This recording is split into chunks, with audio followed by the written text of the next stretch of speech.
And we are coming to you from our two Pilates Chicks studio in LA. Yep. And it is 2025. It is the new year. Oh my gosh. This is season 6, our first episode of a new season. Very exciting. Very exciting. And it's expectations versus realities of teaching Pilates. Yep. Yeah. We thought new year, why not kind of chat on what people expect as they kind of enter their teaching journey and what the realities actually are, coming from veteran teachers. Yep. Who've seen it all, including social media explode, which we'll kind of get into. Yeah. So I thought we kind of decided we'd go through the expectations kind of first.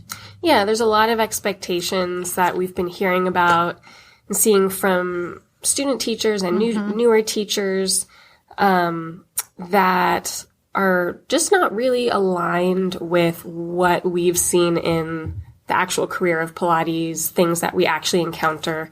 And so we wanted to kind of dive into that and talk about the differences.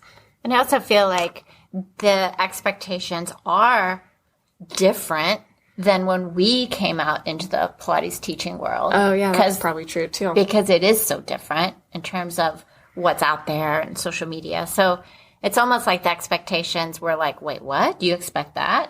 Yeah. How would that work? Different, not really different generation, but a different generation of teachers as new people are coming in. And then one thing that we thought was social media's influence. Yes. Which is huge. Shaping people's expectations of like what we're seeing people present on social media as like this idealistic view of this career, and what the actual realities are behind those. Should we delve into that one first, the social media aspect of it? Because it's kind of a loaded one too. But yeah, we've talked about it in different episodes in the past about kind of what we're seeing on social media and the presentation.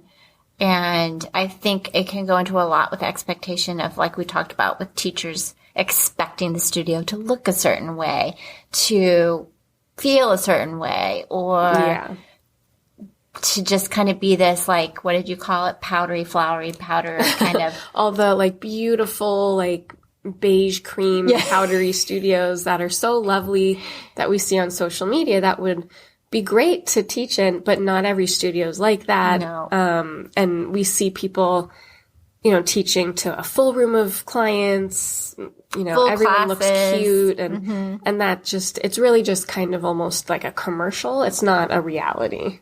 Yeah. And so for a lot of new teachers coming into other spaces that are maybe an older studio or just different than that, and they're kind of disappointed and they doesn't look the way they think it should look, or the classes aren't full. Yeah. Because again, on social media, people can do whatever they want. I mean, they could put people on those apparatus and just say, let's pretend we're doing a class. I mean, you don't know. Yeah. And that's the thing. We don't know all the stuff behind that clip that we're seeing, but it creates this, image that people are expecting. And then there's a lot of disappointment and frustration, as people are getting into teaching Pilates. Yeah. Because as you and I know, there's a lot of, and I don't want to say old school, but it's almost like people that have been out and teaching in the world and have studios. It's like those studios don't look like that. And the reality of teaching isn't this, a la yoga outfit all the time. Right. With your clients. And so I think expecting it to be this pristine kind of place. Yeah. And with those images of the full classes all the time, all the clients, and that's just not a reality. When we're teaching, I mean, there are, as we'll get into, there are slower times, there are empty classes, there are classes you have to work to build up. There can be, when you're a new teacher, many months of no clients or just a couple. Yeah. I mean, I always tell students to, like, for a class, I mean, you got to give it, you and I have had discussions about maybe 3 or 4 months giving it minimum. Yeah. And then building your clientele, even after a year, I feel you're still You're still building. You're still building. Yeah. It's not like something that happens overnight. And that's kind of another thing is that expectation of going into this studio and just being handed clients. Right. And that really only happens in maybe, I'd say like a boutique studio if there's already been a class established where clients are there all the time. Or clients, like maybe a teacher left. Yeah. And you get those clients, but that's so rare. It's pretty rare because if a teacher isn't going far, a lot of those clients might go with that person, wherever they're going. But maybe the remaining clients that want to stay at that studio instead of going with that teacher. Yeah, so you might be handed a few clients here or there. So I think when that does happen, newer teachers need to acknowledge that's not the norm. No, it's not the norm. Always going to happen. And that we just need to appreciate and really cultivate those relationships when that does happen. Yeah. But it can take up to a year to get a semi built schedule. Yeah. And then it's like that perfect schedule and kind of picking and choosing your times. And I just remember, and you and I have had many discussions, even in past podcasts, about being that teacher and doing those. I think you had the same, like I remember the 5:30 a.m. on Tuesday and Thursday client. And then I would go eat breakfast in my car because I didn't have enough time to go home. And it's like, then you'd come back at 6 o'clock or 8 o'clock at night and you work it on the weekends and you'd have these big blocks of like nothing because you hadn't filled the time. And it's just like you do what you do. And it just is what it is. And that's just part of, again, these expectations and realities. It's like, it just is a reality of this type of work. Yeah. And it's not a 9 to 5. And you can't immediately go out in the world and expect to have 9 to 5 or 9 to 2 or 9 to whatever. Or even just and the hours that you want. You know, like, so yeah, we spent years. I did 5:30 in the morning and I did not like that, but especially when you got there and then they canceled. That was because that happens too, and it's like you've just got to go. Okay, like ugh. But there is like we will have for many years hours we don't want to teach, clients we don't want to teach, studios or locations that we work at that we don't like, or the studio owner. I've had that where you're like you don't get jive, you don't get treated well. But it is what it is, and you just go through. Just kind of have to grind through it for a long time. And like, yeah, everyone, ideally, we would be in the place that we think is beautiful and well run, and everyone's super friendly, and we have clients we love, and we can wish for that, and that does happen, but it takes time. And it's also figuring out what that is for you. Yeah. Because everybody's different. And I do think it's good to like be in these different environments and see what works for you and what doesn't work for you and what you enjoy. And that's also a good point. Yeah. Because you don't actually know what you prefer until you experience many different environments. Yeah. And different people. Yeah. It's like different. It's kind of like figuring out what we talked about in a past episode about figuring out once you're out in the world, figuring out your path as a teacher, like how you went your route and I went mine. Yeah. And it's the same with your environment that you want to be in. Yeah. When you teach. Because there's so many different environments, and that also changes what the expectations and realities are of your work in that place. Because there's the boutique studios, there's private clubs, there's fitness centers, gyms. Yeah. And then within those things, it's like, okay, well, you can be a contractor. You can have your own business that you rent through that space. You can have your own space completely. You can be an employee, full-time or part-time. And you and I have done all of those. It's just like you have that experience, which then, kind of guides you into the area you go into. But I think it's important and not just go out and go, well, I need this perfect, or I'm just going to open up my own, because really you have no idea. Well, and that's something like we've heard from some people who are brand new and like wanting to open their own stuff already. It's and honestly, it's become more common. Again, I think because people just want more say maybe over their environments, but maybe they think it's going to be, again, the expectations. Yeah. And so I just, it again takes time to know, what you like. What is your perfect environment actually look like? Yeah. Which you might not know until you experience things, not just thinking about it. And honestly, to run your own actual business is a big deal. And so if you don't experience all these other things, there's Mr. Bates. Hey, Mr. Bates. It's okay. Hold on, please. Okay. So, Mr. Bates says hi. Mr. Bates says hi. We do have a dog in the studio with us today. But I do think it's important because when you open up a studio, you may not know exactly what you like and how to handle people.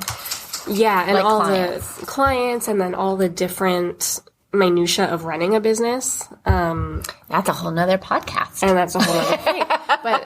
And that is actually part of the realities of teaching, because I think a lot in Expecations, because a lot of newer teachers will think the whole career is really just about showing up, teaching a class. Everyone's really excited to learn.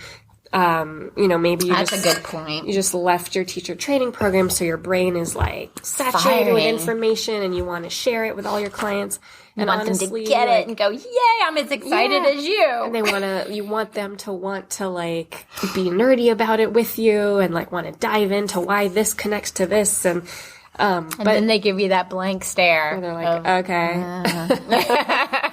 And it's just not a reality that maybe some will care, some won't. And it's not just like the whole business is not just about teaching the Pilates. There's all these other things. Yeah. And I think you actually brought up a really good point that made me think about when you talk about the client that maybe doesn't want to get it.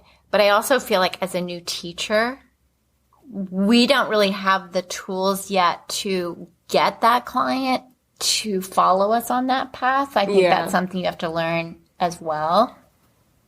But I also think, like you said, it's all this other aspects of that teaching that client in terms of them getting it.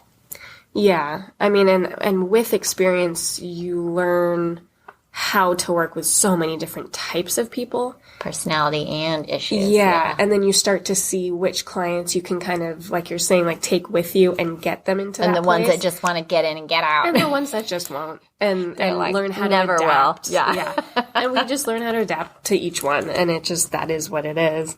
But all of these other things beyond, we'll call it just the actual Pilates part of being just a the teacher, teaching, yeah. All these other things of many unpaid hours of working to build your business, whether or not you are an actual employee of somewhere or a contractor. I mean, if you're a contractor, you will not be paid for the extra hours. Usually, it differs state to state, and like it depends on where you are. But I also think it's like we've talked about. It's like going in, because you and I both did it. Like you're that new teacher in the studio, and you go in. I would sit in the lobby. I would visit with people. You would help the front desk. You would go practice so that you're in the space. You become a known face in that new space. But you're not getting paid for it. No, but it then later on becomes worth it. Yes. Because then they're like, oh, somebody has to go out of town. Oh, would you sub for so-and-so? And or the clients are like, well, I was talking to her in the lobby and I really liked her. Maybe I'll give her a try. Right. Yeah. Or him a try, whoever it is. Connected and And so you just never know. And so it really, those unpaid hours are just part of it, unfortunately. Like ideally we'd all get paid for everything all the time, but it's just not a reality. Not the reality of teaching. And I think it's just that, and like we said, it's the unpaid hours. It's not the 9 to 5. And if you're expecting that consistency in that area, probably not the field to go into. Yeah, because also like it's seasonal, depending on where you are. The different cyclical, very cyclical. Different seasons will be very different.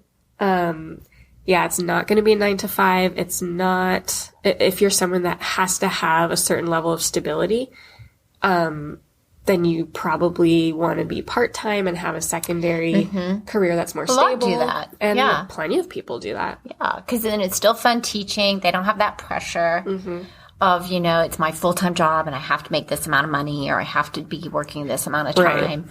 Right. You have the freedom of the stability from like the other career, and then you can just enjoy your teaching. Exactly. I would assume more people are part-time than full-time in this field, but that could just be a total assumption. I don't know. I feel like maybe. I feel like with social media and also more of the group fitness, like reformer fitness classes we talk about, is that there are a lot more part-time in that kind of aspect. For the group fitness. For the group fitness kind of. Because it's something that the hours for classes would kind of fall into that. Yeah, because for group fitness, you would show up to the studio. You're like doing, booty burn from 8 to 10 or whatever. Yeah. And then do or something in the else. Evening or the weekend. Yeah. Yeah, it kind of fits that schedule. Yeah, that works for a lot of people. Yeah.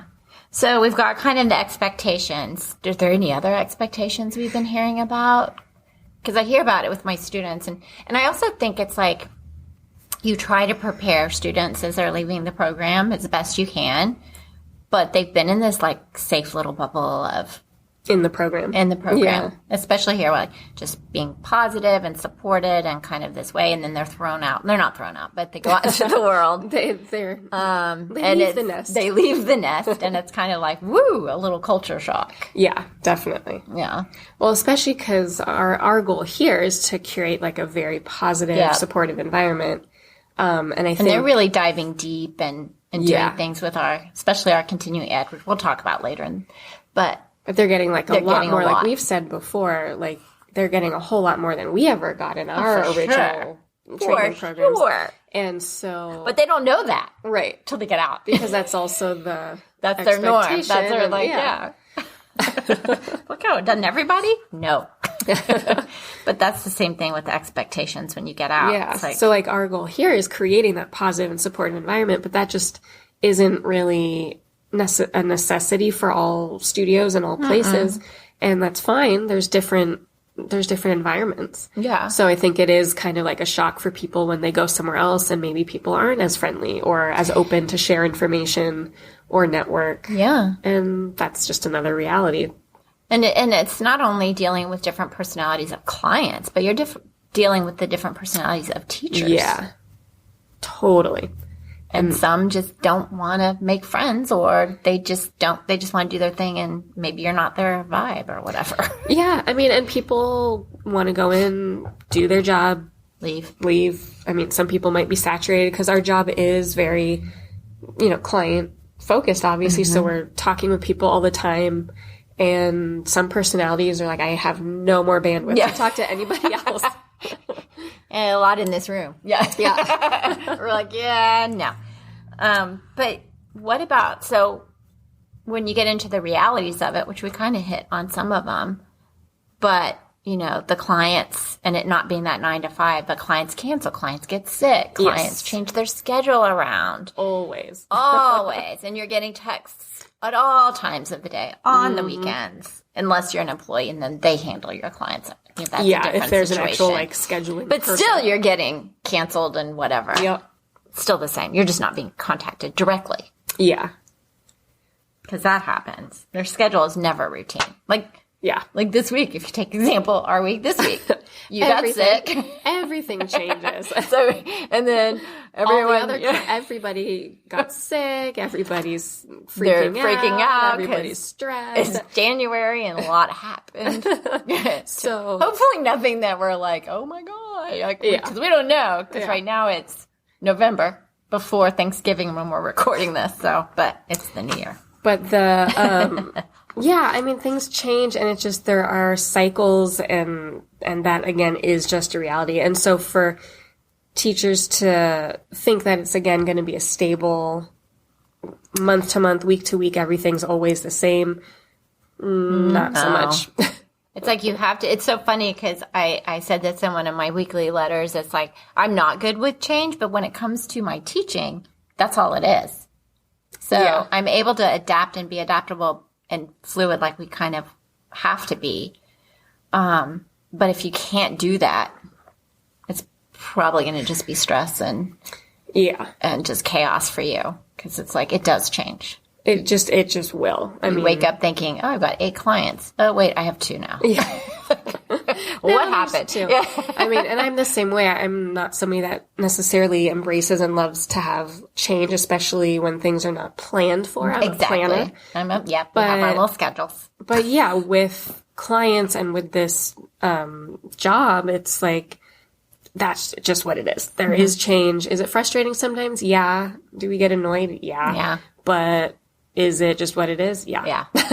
And you're just like, and you have to kind of take it into a positive. And we've had this discussion where we have woken up thinking we have our day starting at this time. And then the client's like, I'm sick. I can't come in, or I forgot my child, blah, blah, blah. And you're like, oh, great. Okay. Now I have more time to whatever, it's like looking at it that way. Because there is the positive where you're like, oh, I'm feeling really tired. And then, oh, now I have a little bit more free time to breathe. Yeah. And so then you can kind of like rejuvenate for those periods that are busier and are more hectic. Yeah. And the other thing is I don't know if we kind of hit it in the realities. We kind of did, but you have to realize as that new teacher, the reality is when you're going into a studio, you are the new teacher. You're getting those hours that other teachers don't want. Not ideal, probably. Not ideal. Those prime. I just remember as a studio owner when I had people come in to work with me, and they came in and I said, these are the hours I need. And they were off like 6 a.m. or in the evening. And the teacher would say, yes, I can do those. Then they would get in and they would get clients and I can't do those hours anymore. Yeah. I want 9, 10, whatever. And it's like, no, that's not available. And it's like, so they would get into the studio. Yeah. And say they would do those hours, and then they would 3 months later change their mind. Yeah. And I've had that with people I've hired as well. And we've definitely, it's like you hire them for nights and weekends and the off times because that's what you needed to be filled, because the other teachers have kind of paid their dues and gotten clients like into those other hours. Yep.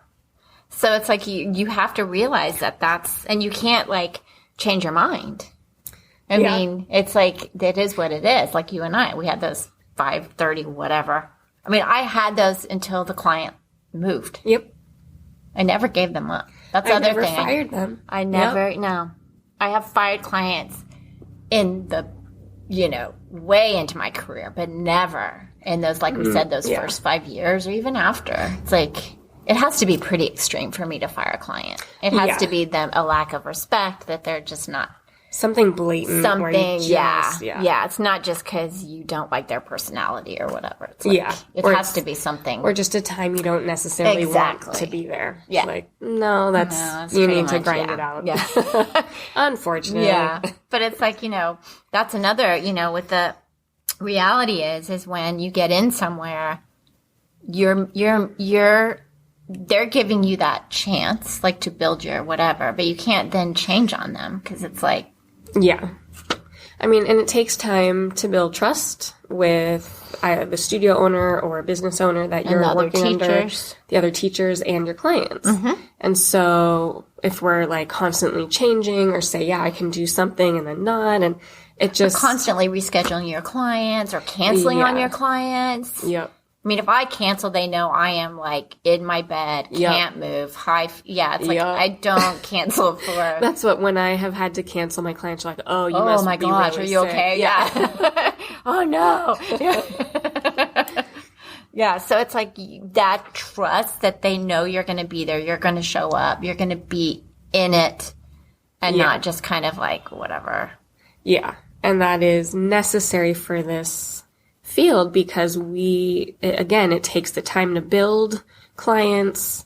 It takes time to build the trust, the relationships, the scheduling. And again, it is what it is. We just need to be reliable. We can't just we're not clicking into a shift, right? It's all You're not these relationships. Doing that little, what is that little thing where you put in, like on Bugs Bunny? the old ticket. The old ticket thing. Punchers. Yeah, the ticket puncher. To timestamp. Aging myself with Bugs Bunny, but yeah. I think did we hit everything? I mean, there's so much. There's so much. Because I feel like on social media, we could just go for ages on that aspect of it. But I think the reality is, social media isn't the reality. Yeah. It's like, it's like we've talked about before. It's entertaining. People have plenty of time to set things up. It's make curated. It look. It's curated. Make sure you look good. I mean, it's just social media is an advertisement. Essentially, we're just all infomercials now. Yeah, pretty much. Building our brands. And that's fine, and that is what it is. But it's really good to be able to separate the idealistic image of what we think things should be or what we think they look like from the realities. Yeah. And just realizing when you go out into the world, it's not every studio is that Instagram studio. And that's very much a niche that is new. And I feel it's more that fitness reformer class setting. It tends to be more than like a boutique group studio. Yeah. Yeah. Like group or like a group studio or a fitness like gym center kind of a place will have that more. The like we said before, the old school boutique kind of things. I mean, so many just different. Are in office buildings or old buildings where it's not this beautiful storefront thing. Yeah. I mean, you find the space that you can to rent. Exactly. That you can afford. Yeah. Yeah. It is what it is. It is what it is. And it's like the bottom line is the teachers inside that space. Yeah. And that's what clients are coming for.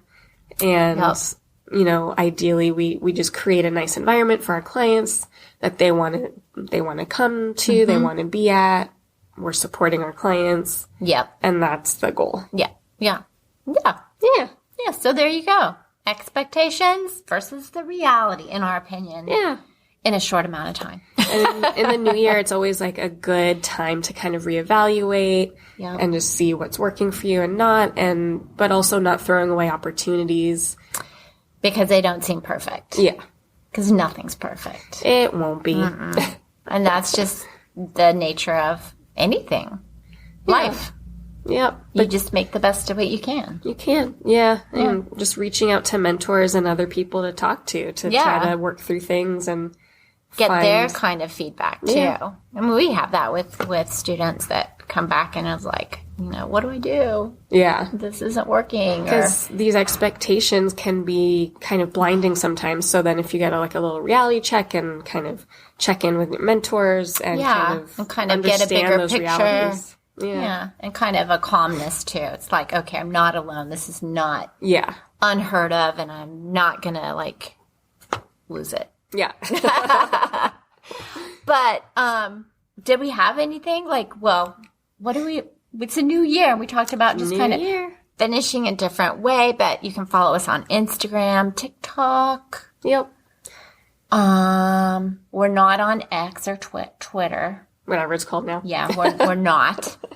But on Instagram, you can find us for daily updates. Yes. YouTube, you can find our videos. And then wherever you're listening to this, wherever you get your podcasts. Yay! And on our website, PilatesChicks.com. PilatesChicks.com. We have a lot of exciting things for 2025, which we'll fill you in on. Yep. Yay! Thanks for listening.